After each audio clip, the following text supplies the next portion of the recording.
Oke, dengerin dulu karena aku nggak bakal ulang-ulang lagi nih. Jadi yang pertama, pada series ini kalian akan lihat angka atau kode di bagian kanan atas dari thumbnail video itu menunjukkan urutan kalian nonton video. Yang kedua, please cek setiap description box dari video karena di situ bakal aku insert file dari PPT ini termasuk soal-soalnya ataupun mungkin ada link-link yang berkaitan dengan materi dari rekaman video ini. Dan yang ketiga, aku asumsi kalian udah nonton video sebelumnya karena aku nggak bakal ulang-ulang teori lagi gitu. Jadi nggak lama videonya. Karena di sini kalau kita lihat soalnya bertambah ya. Kemarin itu kan 12 soal, sekarang udah 16 nih. Oke, itu doang sih. Nah, jadi di video yang kedua ini kita bakal bahas ikatan kimia dan geometri molekul. Dan sedikit gaya antar molekul juga. Oke, soal pertama soal SBMPTN tahun 2019.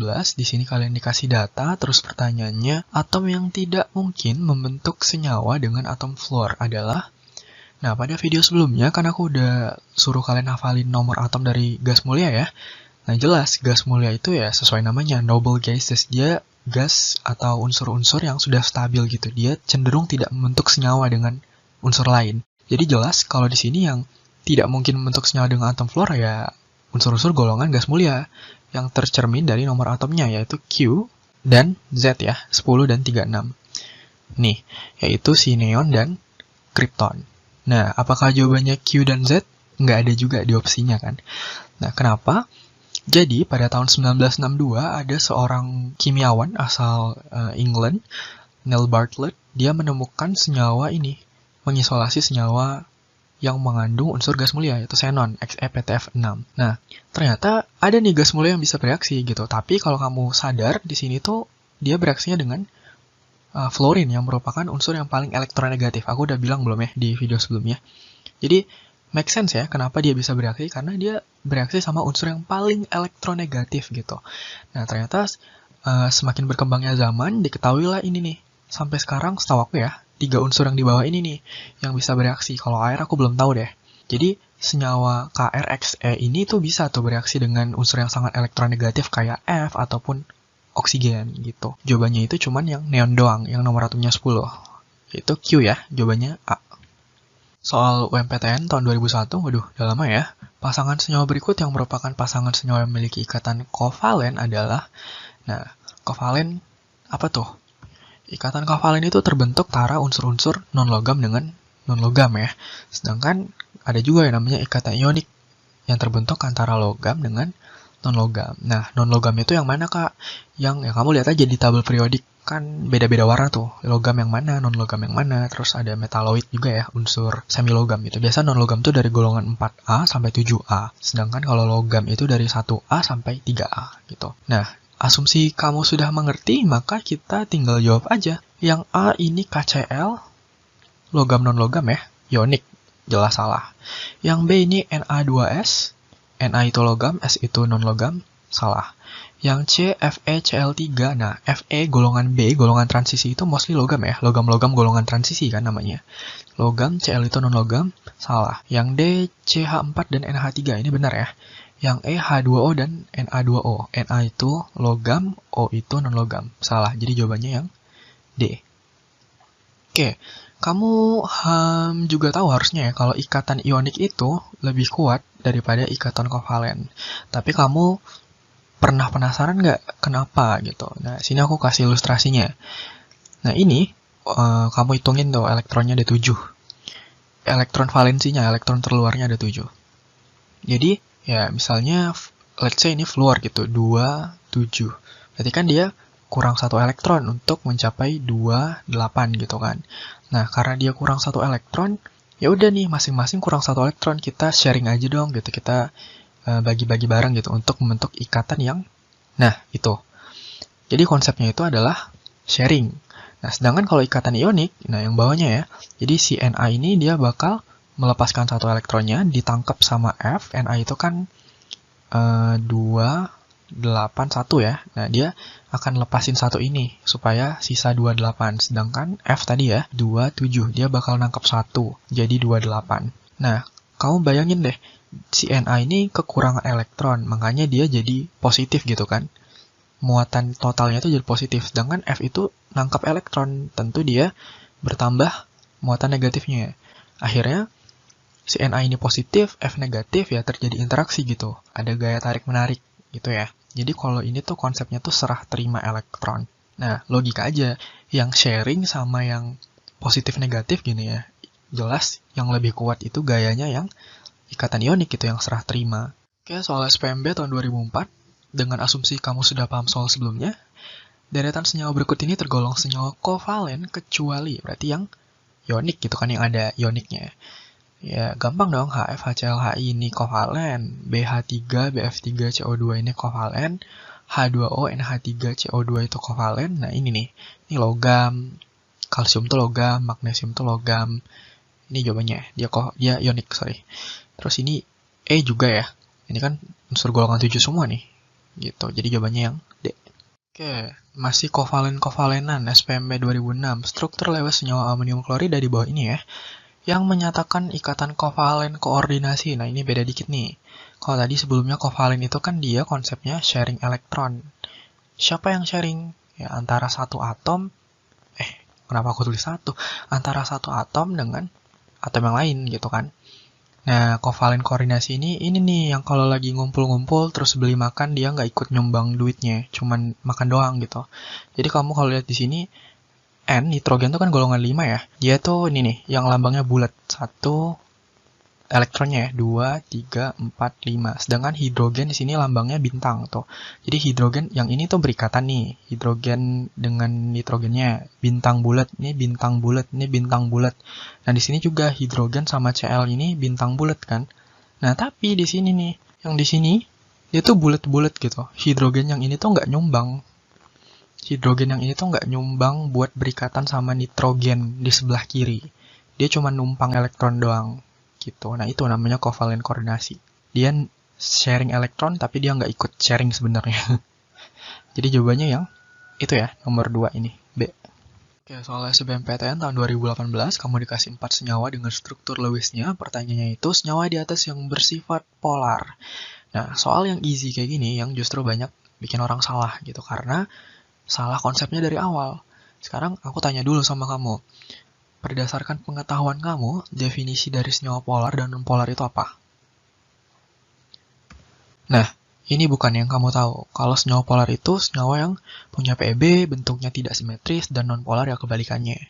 Kalau ini konsep yang kamu pegang, ya maka kamu bakal salah gitu menjawab soal ini. Itu yang kategorinya gampang. Karena sebenarnya definisi dari senyawa polar itu adalah ketika dua unsur itu punya perbedaan keelektronegatifan, berikatan, dan perbedaan keelektronegatifan itu sekitar 0,5 sampai 1,6. Sedangkan kalau perbedaan keelektronegatifannya itu kurang dari 0,5, maka dia consider as non-polar compound gitu. Terus kalau dia lebih dari 1,6, ya ikatannya ionik. Jadi kamu harus recall lagi nih tentang sistem keperiodikan ya, apa itu keelektronegatifan gitu. Gimana kecenderungannya dalam SPU, sistem periodik unsur. Nah, jadi sebenarnya polar dan non-polar itu relatif gitu, karena angka 0,5 sampai 1,6 ini juga debatable gitu, masih diperdebatkan. Ya itu tadi, dia relatif, polar non-polar itu. Cuman kita bisa konfirmasi dengan menggambarkan yang namanya resultan vektor-vektor.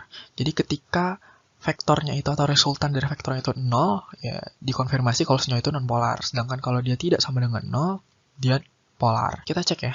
Senyawa yang pertama, AlBr3. Dia ini menyimpang dari aturan oktet karena dia nggak 8 tuh, 6. Kalau kamu lihat lingkaran yang biru ya.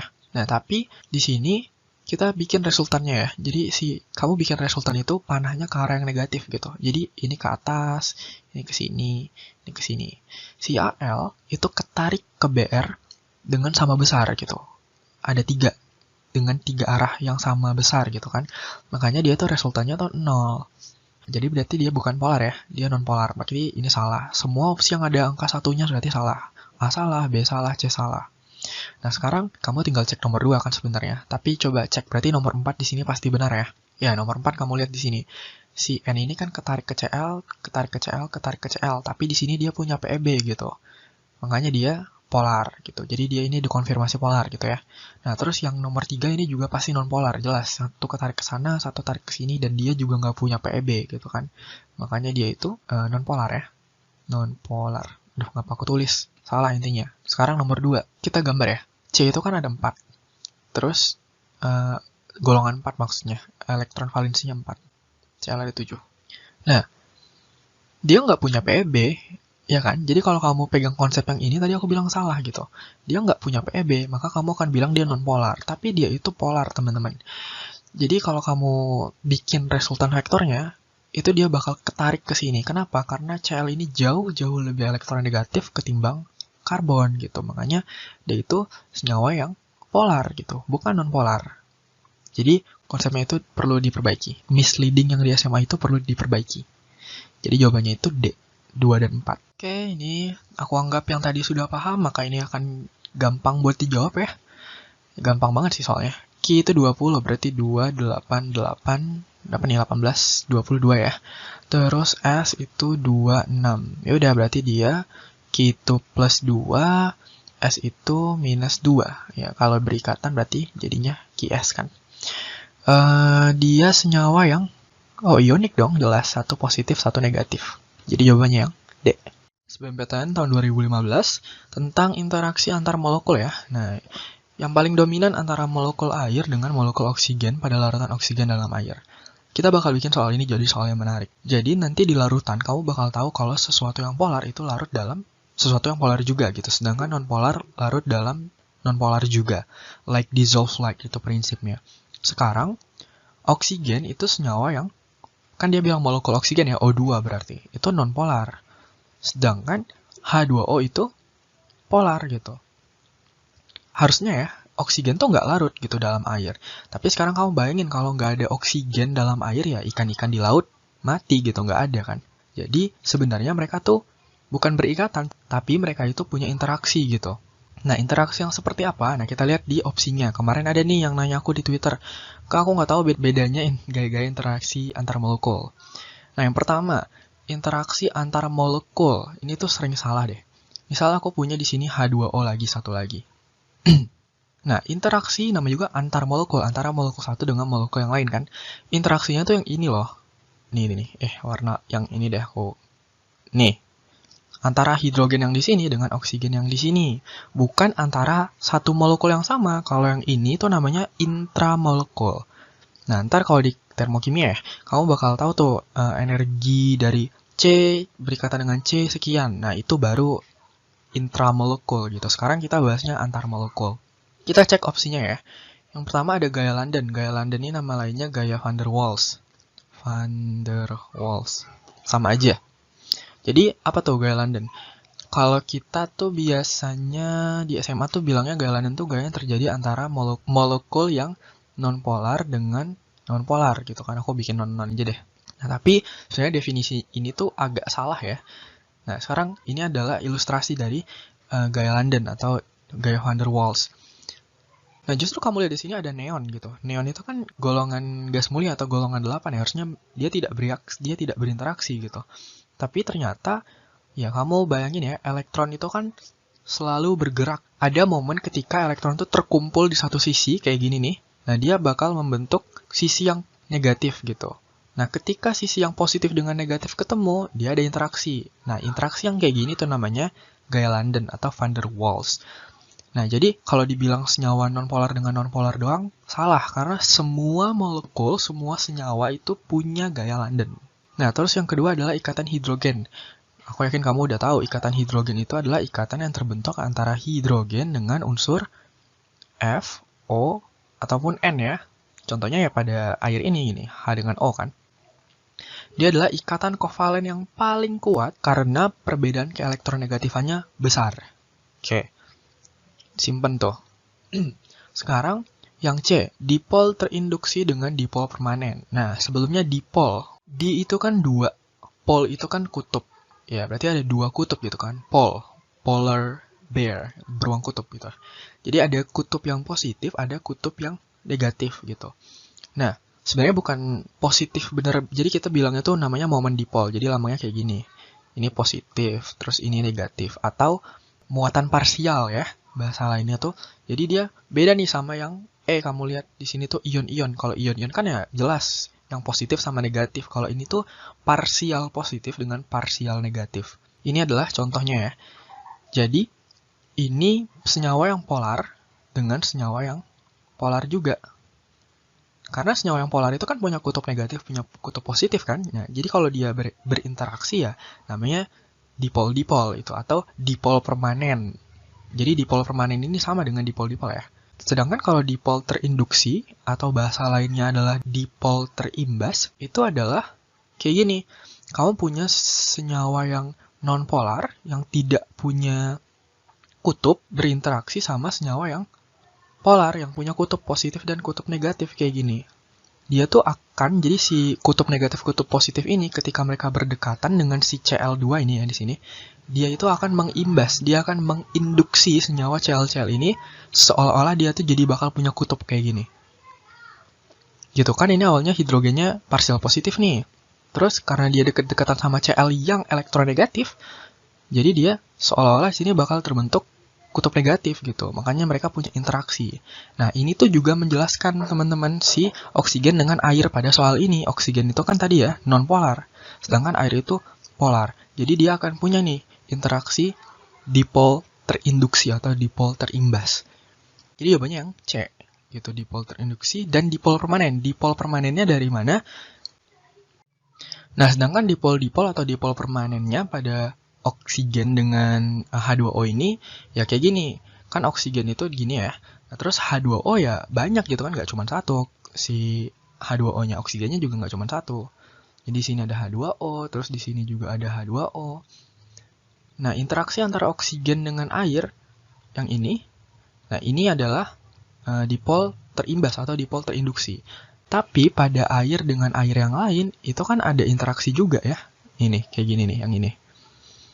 Nah, sebenarnya ini tuh aku lebih suka bilangnya adalah ikatan hidrogen sebenarnya di sini. Sebenarnya ikatan hidrogen itu adalah gaya dipol-dipol gitu, cuman efeknya itu lebih besar, gayanya tuh lebih kuat karena elektronegativitasnya itu perbedaannya besar gitu. Tapi sebenarnya gaya ikatan hidrogen atau ikatan hidrogen itu adalah gaya dipol-dipol gitu. Jadi jawabannya tetap C ya.